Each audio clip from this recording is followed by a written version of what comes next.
To another episode of The Circuit. I am Ben Bajarin. Hola, compadres. I am Jay Goldberg. Jay is fresh back from Mobile World Congress. Congress. What a strange name for thing. It's like, but it is. It's a Congress.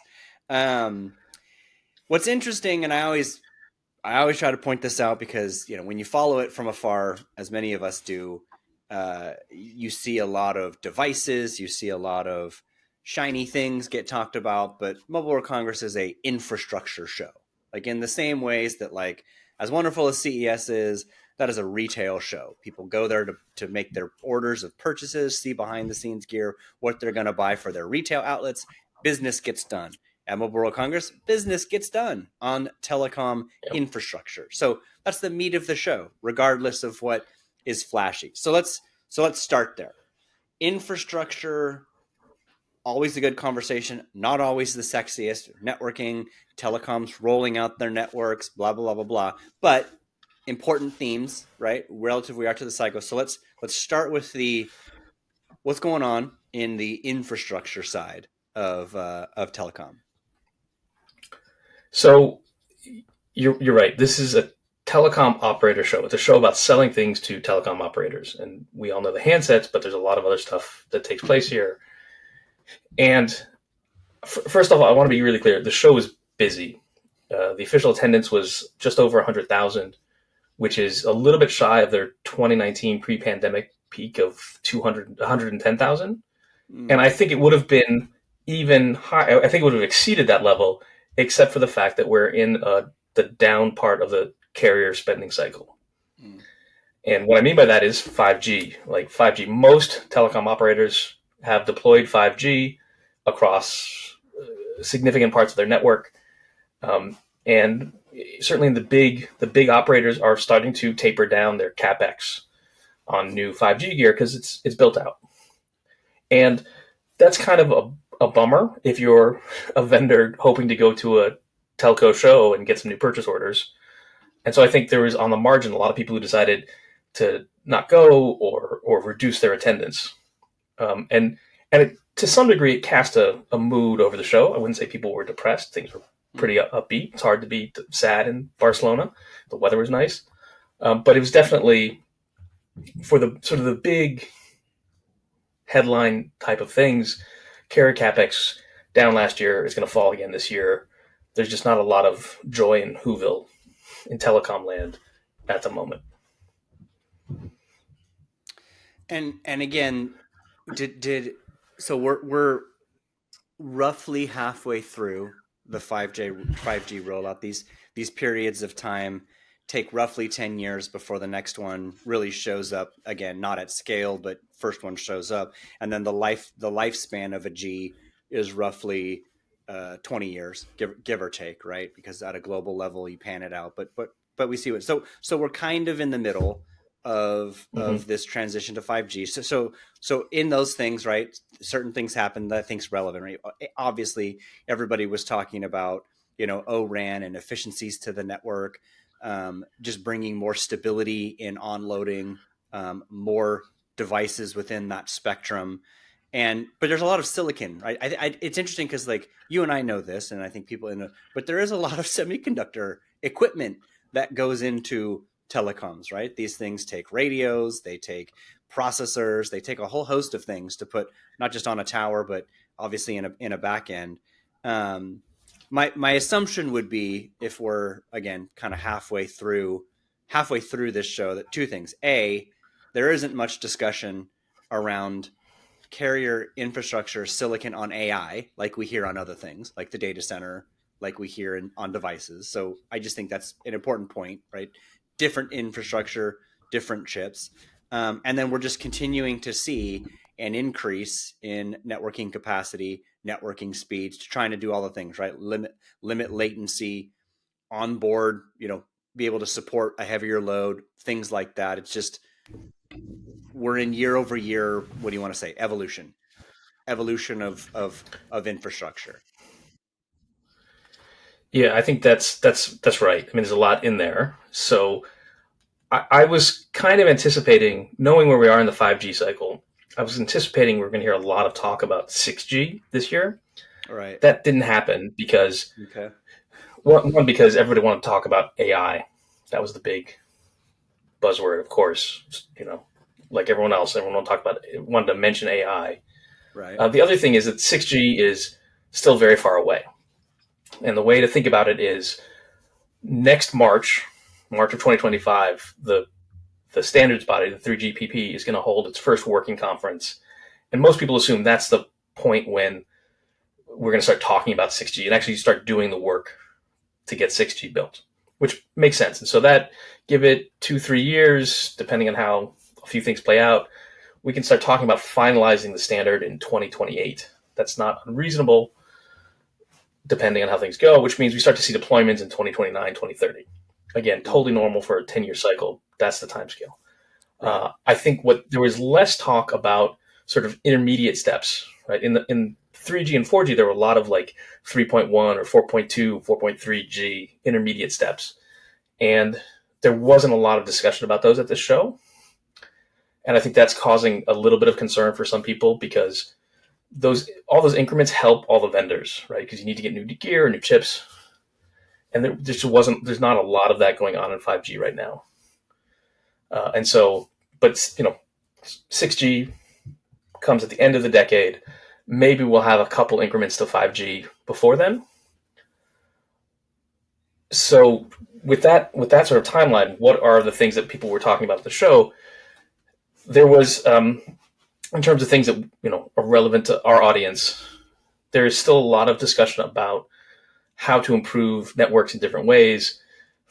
One of the things about 5G is that it really didn't bring much for the consumer, like very modest increments in speed, but no big consumer flashy gains. What 5G was supposed to bring, though, was efficiencies for the carriers' networks, allow them to run their networks more efficiently, cheaper. And what we're really seeing is that the steps it requires to put those changes in place require a lot of upfront investment. You need to sort of retool your network and your software stacks, and the carriers want to get there, but they've just spent so much money on big, expensive radio stuff for 5G. They're not in a big hurry to make those investments in the core network because they're expensive, and two, it's going to take a lot of time, and they're going to have to devote a lot of resources and training and preparation and plumbing to get those in place. Right. So, interest in that.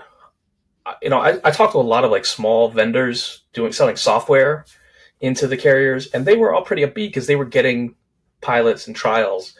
I don't think those are going to convert into full deployments this year, probably next year. Right. Right. So there's a lot of demos going on. And my guess is, right, I think for everybody that doesn't kind of think about this in a similar way, but you look at, I've looked at some of the broader economics of the G transitions, and obviously one of the reasons why they stay around for roughly 20 years is because, again, you can't have devices move off of those when a G may have more coverage. So just because a new one comes in doesn't mean it's universally coveraging in the backwoods of wherever you're at in any country, right? The remote areas. So it just takes that long to have a device that doesn't need that backwards compatibility. But there's also a lot of depreciation of value over the length of time of that network to make up their capex costs. And so in a lot of ways that length makes sense. But one of the things I'm curious about was I'd heard, and I don't know if this is true, maybe but I had heard that 5G rolled out really quickly, but it was also more expensive to do so. And so my curious point here is there any way maybe 6G takes a little longer than 10 years to show up because they did want to recoup those costs and capex and maybe not. And there's a good chance 6G might, again, be more expensive, especially if we're going to have to talk about more nodes to support broader frequencies, et cetera. It might be more expensive. I just wonder if, I'm not saying it's not coming on time, but maybe they might want to recoup more of these costs over a longer length of time versus kind of the next one as quickly, because maybe we don't, I mean, I could be totally wrong. Maybe we don't need the 6G cycle to keep our device ecosystem alive. But you see what I'm saying? Like, it was expensive and they want to monetize those costs as long as possible. Oh, that's blasphemy. Please don't say that out loud. 6G, it's awesome. It's coming. Don't scare people. Yeah. No, I have good news and bad news. The good news is that over the last few years, sort of late 4G and into 5G, one of the big improvements that we've seen is software updates. A lot of the improvements that each generation of wireless standards now brings can be done in a software update, right? There's lots of stuff in 5G where you need these big, massive MIMO antennas and cool stuff, but you can go a long way with just a software update to your base station, and that's important. It definitely extends the longevity of the equipment and just makes everybody, at least the operators, a lot happier. It's a lot easier to do. Right. You don't have to install a new base station. You just flash and update it. So that's the good news. The bad news is nobody really knows what 6G is going to bring right now. I heard a few people say that there's no like big, bold ideas. And I think the analogy I use a lot is that there's a lot of similarities between what's taking place in wireless now and what's taking place with Moore's Law, where we are starting to bump up against sort of the limits of physics, right? Moore's Law, as we talk about all the time, is getting more expensive per transistor, right? And it's slowing, its advances are slowing. We see the same thing in wireless, where we're bumping up against Shannon's limit, where we've done all kinds of things. We've basically manipulated every piece of radio spectrum in every way not every way possible. But we've used all the big levers. We can modulate amplitude, phase, time, tones, frequency, like just go down the list. Those are all the levers that physics allows us, and we've used them all.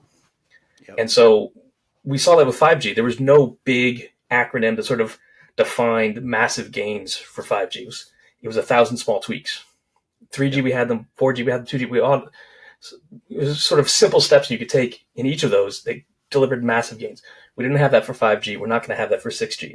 6G is going to be another 1,000 little increments. Again, we're going to keep moving forward, just like in Moore's Law. We're going to keep moving forward, but it's getting a little harder and a little bit more expensive. And I think you're right. The carriers had to spend a lot to get 5G up and running. There's lots of debate about how efficient it is, how much spectral efficiency 5G actually delivered. Some, but it's not great. And cost per bit is going up, right? And so I think the good news is there's still a lot of stuff we can do at different layers inside the networking stack to improve that. But it's not as easy. It's not as straightforward. It's not like one simple path to going forward. Sure. All right. Last question on infrastructure, which I think everyone may appreciate on this topic. Was there any mention of, drum roll, millimeter wave? No. So millimeter wave's dead? What's happening here? I haven't heard this term, Jay, and I don't know how long. But man, there was a time I was inundated with millimeter wave positioning importance. Is it dead? Are we moving on? Is it a nothing burger? I'm so confused because I haven't heard it. I was hoping maybe you would uncover something about millimeter wave, and it's still vibrant, but I hear nothing. I do not think the topic came up once last week. I don't think anyone. So what do you make of that, all. though? What do we make of that? It was expensive. It rolled out. There was some value, but only mostly in the United States, and that's probably it. I think even that is questionable. I would say the real problem with millimeter wave is that it's very fast, but it's extremely short range. Right? Yeah. It's not a kilometer or a mile like a macro base station. It's the range of a Wi-Fi router, more or less. And again, expensive to deploy. Meters. Right. And it's very difficult to site. Right, to find locations to put up all these small cells. Right, it's very, very hard. Cities are very reluctant to allow any more street furniture or antennas, and so I think that I want to say that millimeter wave will come someday. I mean, my joke has been, millimeter wave. We're just going to call millimeter wave 6G, and even that I'm not so sure about anymore. it was too costly to deploy. The technology itself is not expensive, but the real estate is, and I don't think anyone was really talking about it. All right. Well, then it was fun while it lasted. So, all right. So, a topic that we like to talk about is actually also a topic in networking infrastructure, which is or telecom infrastructure, because we is custom silicon. So, I know this came up as a topic of several conversations. Maybe it's worth just kind of pointing out who's doing what in custom silicon, the two big infrastructure players. Um, and then let's see how their efforts fall in line with the traditional frame of thinking we bring to custom silicon deployments. Yeah, so last year I spent a lot of time trying to figure out who was going to win some of the big upcoming bids for network deployments, silicon and network deployments. There were a bunch of moving parts last year, and I think we talked about it on our was one of our first episodes last year, Mm-hmm. right? It was Nokia and Ericsson are had bids out for their network boxes, right? For the radio access gear, sort of the base station pieces of the base station. And 5G allows for deployments of fairly sophisticated compute resources inside a base station. They've broken up the base station, does different pieces, different parts of different things. And so there's a lot more silicon that goes in some of these base stations. And I spent all that time last year trying to figure out who was going to win which socket, and pretty much nothing changed. It was just the people who had the socket before got the new socket. And so what that means is Intel has a great relationship with Ericsson. Ericsson buys a lot of x86, but it also has its own custom network processor, essentially, that I think it fabs at Intel or is designed within Intel, semi-custom. Nokia relies very heavily on Marvell. Nokia has their own product called ReefShark, and it's branded as Nokia, but they're very open that it's Marvell who helped them build it. And those are the two big ones. Samsung, I think, uses Intel and a little bit of Marvell. I don't know what Huawei does. That's a whole other topic for a different show. But it's really interesting because you have Nokia and Ericsson with different chipsets in their radios, and it calls into question like whether or not a company should do custom silicon. Yeah. Because you look at Nokia and Ericsson, once upon a time they both had significant semis design teams and capabilities. Yeah. And those have largely they've reduced those significantly over the years, especially once they exited handsets. They didn't need that as much. They didn't have the volumes, but they still have some capability to do their own designs. And I think we're at the point though where we have to question whether or not they should be doing it. Right? I talked to a few operators who were a little frustrated by it because it's different code bases and like there's different implementations across it. And I think the operators want to use both Nokia and Ericsson. Right.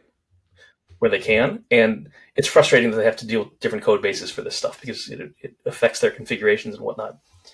Got it. And their software. So why are they doing it? It's not entirely clear. I can kind of see both sides of it, right? Cisco also knows a thing or two about networking. They do some of their own chips. They buy from others, but there's my thesis has always been that you shouldn't design your own chip to save money. You should design your own chip if that chip is going to give you some significant strategic advantage, like Google with TPUs or Apple with A series and M series. When it comes to network processing for radio access gear, right, the differentiation isn't totally clear. Like, I don't know that customers, telcos, are going to make a purchase decision based on the silicon implementation. Right. And I think that's very different. Like Google's doing really well because it has TPUs. Apple differentiates its product because it has the A series and the M series. I don't know that that's true for Nokia or Ericsson. Sure. I mean, I think there was a time, some point in time in history where there was a technical strategic advantage to them to do this, right? In early rollouts, and my guess this would be going back well into early days of mobile infrastructure, that there probably was a specific advantage. I don't know what, but in many of the ways where, again, we look at this data center rollout and we can pinpoint advantages to cloud platforms to do some element of silicon. I'm sure it was there. I think you're exactly right. The question today does that advantage remain, or is it better, right, to move to a merchant silicon vendor that allows you to do some more of this cross-platform stuff, like you said, with the only kind of lasting, point I'd make is, to them, they may believe, and this might not be true, but they may believe that their element of custom silicon creates some level of vendor lock-in to them. And again, that may or may not be true, but I could see them arguing that, well, we keep them locked into our, whatever you want to say, our total solution by doing this, and they would worry that someone could just leave for one of the other if it was, anybody's merchant silicon off the menu, would be my only potential argument in their favor. Yeah, and just to be clear, I didn't have a lot of high level conversations with Nokia and Ericsson, so I don't have all of their story. And I think you're right. There is that sort of vendor lock in story there, and they're not going to talk about that very loudly because the operators hate that idea. But at the same time, I think both of those equipment makers have other ways to create that lock in. Yeah, I agree. I would and agree. I think, right, they have lots of ways, and I think that's part of what's going on with OpenRAN, which we don't really need to get into, but there was this thing called OpenRAN, which was trying to essentially break apart vendor lock-in, and I think that's largely OpenRAN's not going to go away, but that ability to really break open the vendor lock-in situation, I think that's gone. Yeah, I would agree. I would agree.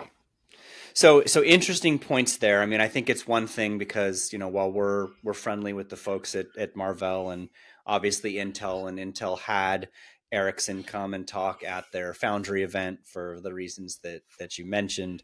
I will be curious to see kind of what opportunities that open up. Now I want to, before we move on from this part, I did want to ask.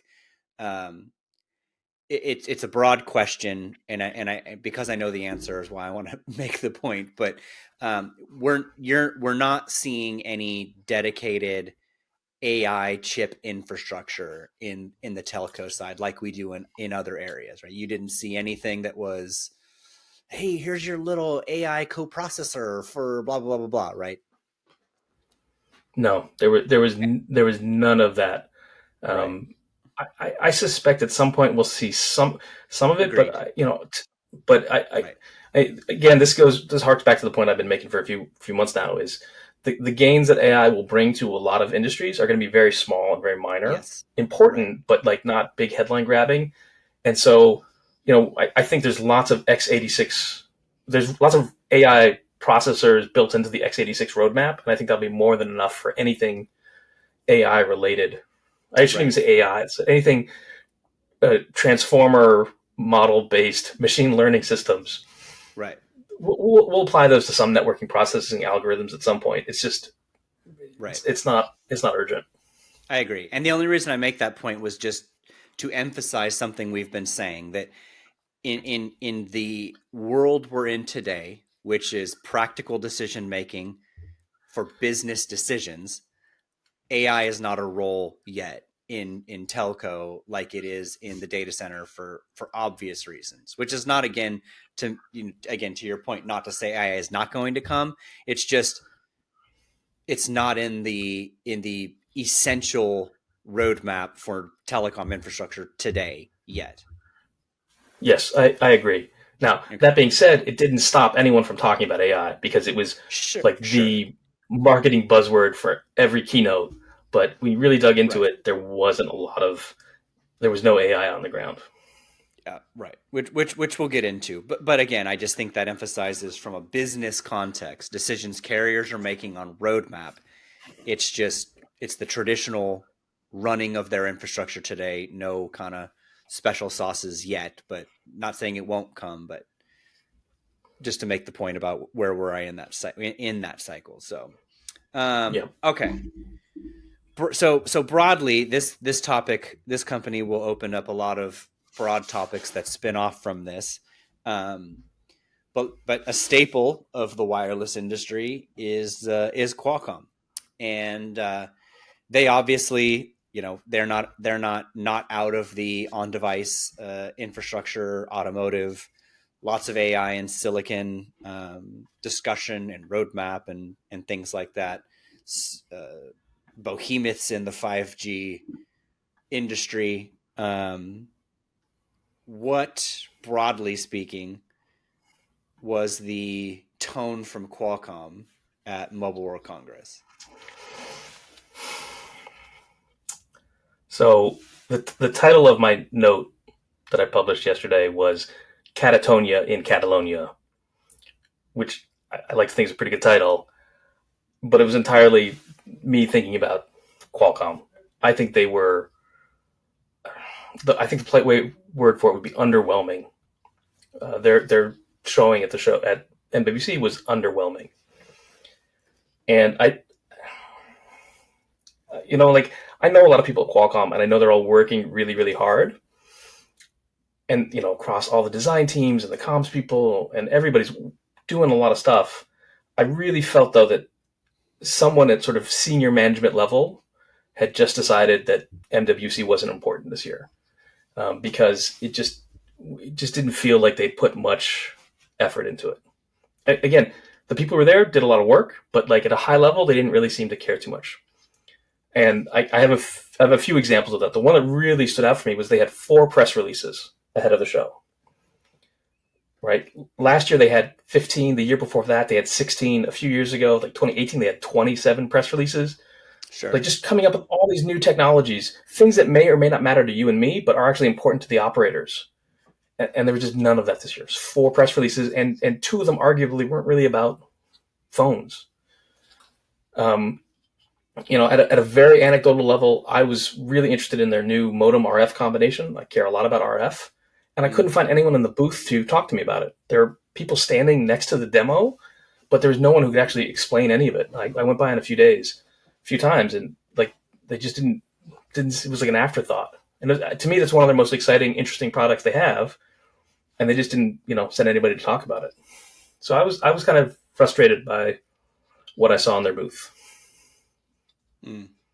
So the cycle that we're in, I guess I can understand, right, in terms of it's going to be hard to be overwhelmed or not underwhelmed with anything that we're in the cycle. I feel like MWC was, well, from a outbound, not necessarily infrastructure standpoint, there wasn't much new. I mean, I can't say I saw anything that was different from CES and or, do you know what I mean? Like even like end of last year's events.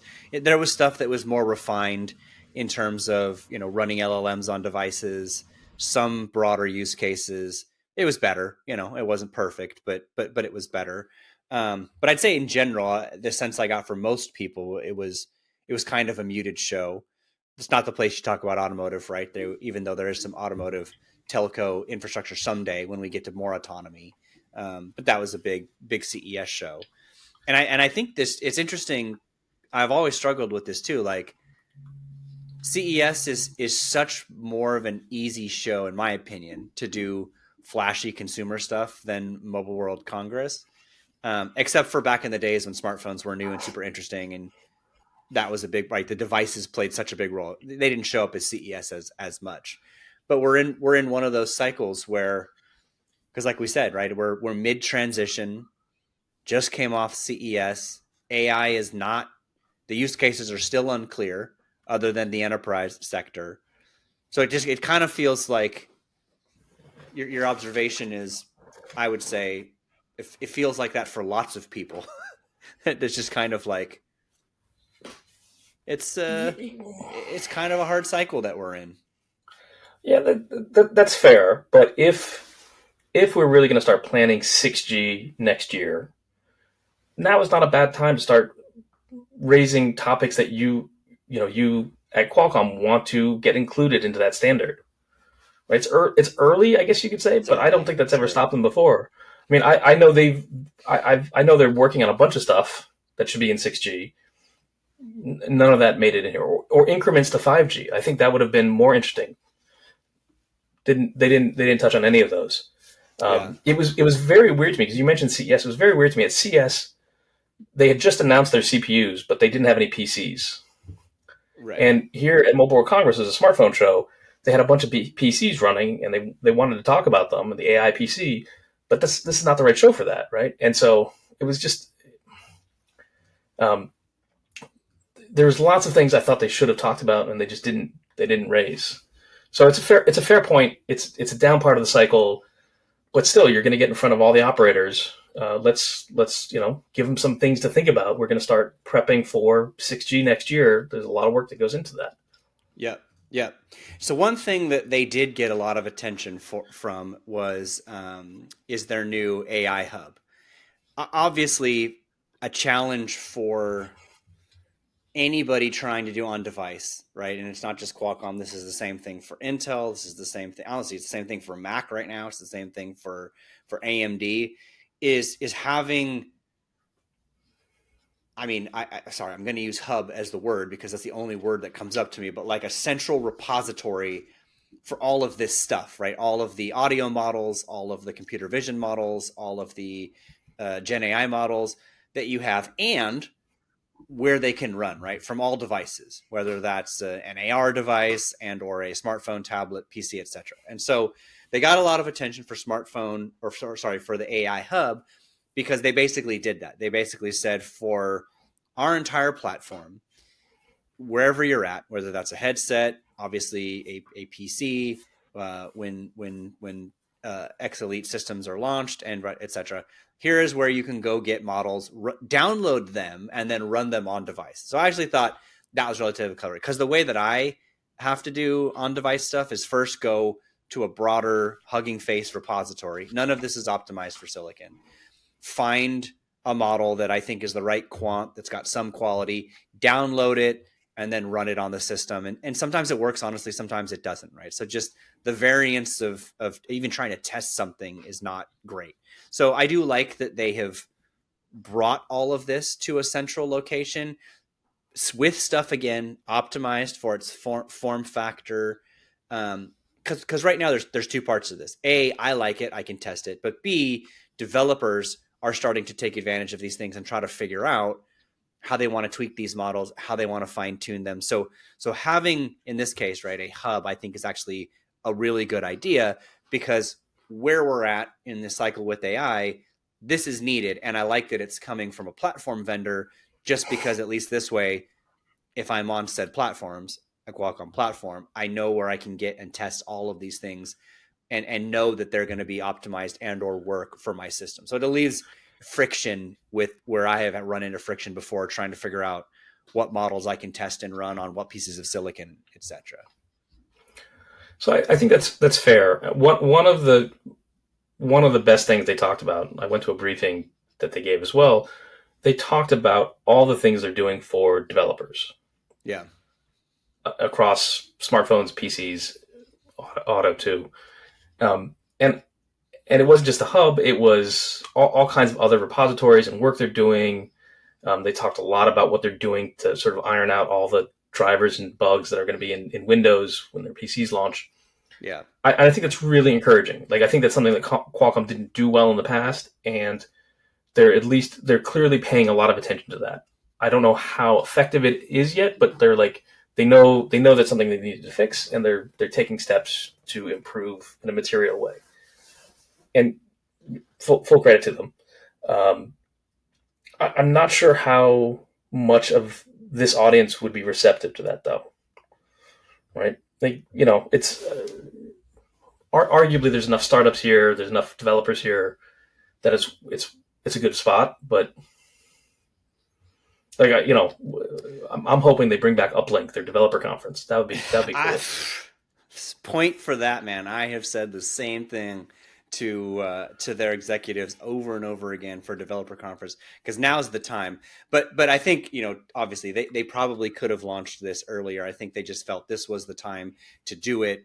Obviously, there's device support that they have there, because there's updates to Silicon roadmap for bringing more affordable 5G devices, right? For example, into the market. And this is, though, I'm just pointing that, like, there nothing like this exists for Apple's platform, Intel, or AMD. And when you're trying to test these things and figure out what works, can I do APIs from a development standpoint? This is very nice. So I'm glad it exists. I hope it accelerates the adoption of some of these very good features into, obviously, they want developers optimizing for their SoCs. Fine, that will probably happen.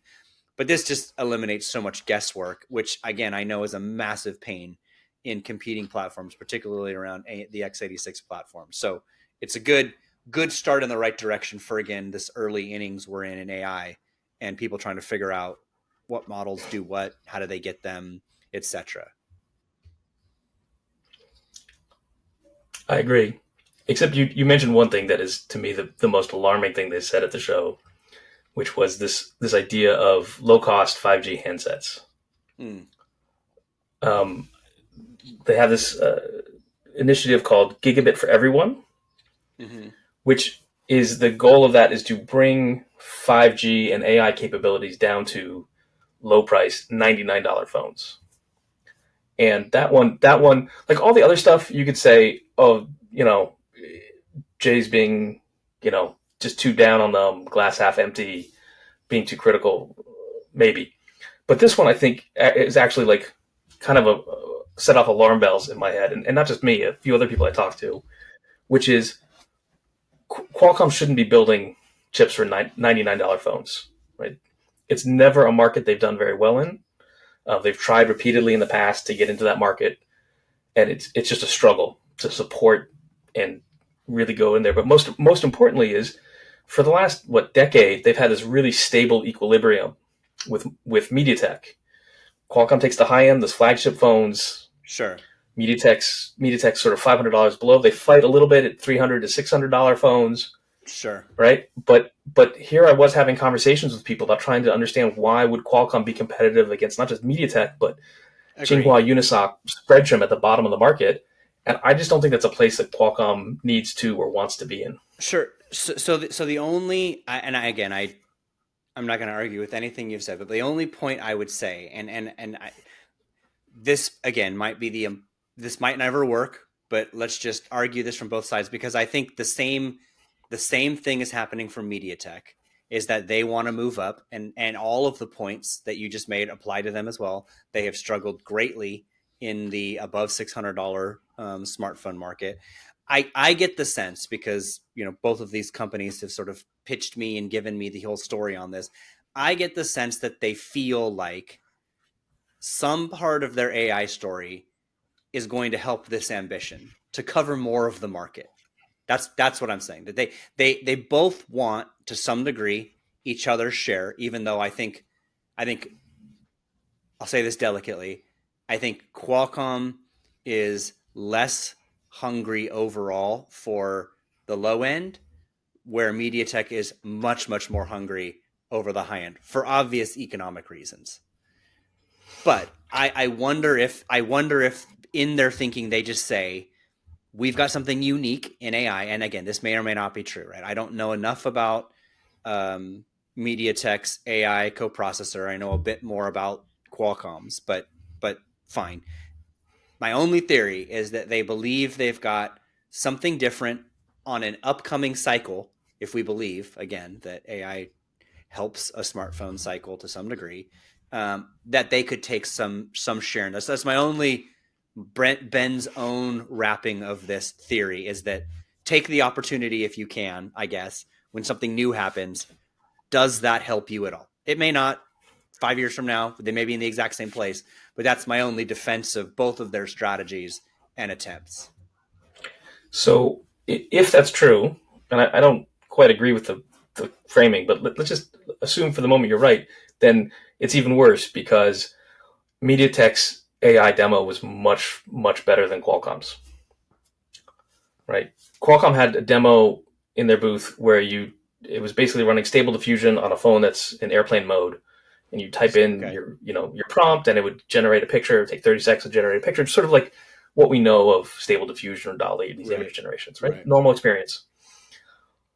In MediaTek's booth, you could type in a prompt, and then it would basically generate it in real time, and you could type it in and change it, and it would change while you were typing.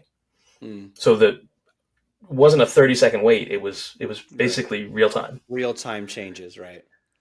Right. And if that's, now obviously Qualcomm will advance before it gets productized, but still the fact that MediaTek is not just competitive with Qualcomm, but actually a step ahead of them isn't a good signal for Qualcomm if they really want to go after this. Because going back to what you said before, I'm not sure, like, MediaTek would like to be in the flagship, but they're also very, I think, pragmatic about what it would cost to get them there. And so they're not really going to do anything that's going to jeopardize the rest of their business or really try too hard to go after those flagship opportunities. And so Qualcomm coming along and saying, hey, we're going to have this big initiative to push down into MediaTek land, I think that risks prompting a response from MediaTek, which is, may not play out the way that Qualcomm intends it. Yeah. I just think in general, to exactly what you said, right? And I think the demos or how it evolves is the key piece. I think both of these companies, you can feel the tension of the AI strategy as like what differentiators will it allow them to pull into. But my sort of main point is exactly what you said, right? Because I kind of feel like Qualcomm's the same way in that, yes, they'd love more of the low end, but they also won't do anything to compromise the high end. And at the end of the day, you're always going to have a much better AI experience on a high end product. And at the same time, historically, right, as markets mature, so let's just say tier 4-5 China, tier 3-4-5 India, they move up in ASP. Like, they don't typically just stay on the cheapest devices. Like, they want and they value that broader compute. And so because of that, you're always better off, right, keeping some very clean segmentation in your lining, because you do want, your premium customers to continue to desire premium and have differentiation in compute. That's always the tension that I see, which I think is continually fascinating by anybody's trying to sell something less than $800, right? And above $800 and well below $800. Could be. It could be. I don't disagree. All right. I just okay. Good. Well, good show. I mean, in general, it did sound like everybody had a good time and there was some good discussions. So next on the docket will be the next big show on the docket will be Computex, in terms of people freaking out. I will say that there will be some great stuff to talk about at Computex, because I can guarantee our listeners the Silicon Wars in PCs will be on in absolute full swinging fashion in Computex. But before we end, Apple came out today and updated the MacBook Air line with M3 Max and used LLMs, local silicon. They even said, Jay, that the Mac is the single best AI platform, notebook of AI platforms. They said this in the terminology. Like, Apple is now fully in they're not going to say it's an AI PC, but they are now fully positioning the Mac in the AI PC lingo. And I think it's fascinating. It's fascinating. That's a trailer for a future episode. Tidbit for future episode. All right. Well, we'll close with that. Everyone, thanks for listening. Like, subscribe, send us your comments and stuff on Twitter. We always appreciate your feedback, and we will talk to you next time. Thank you, everybody. Tell your friends.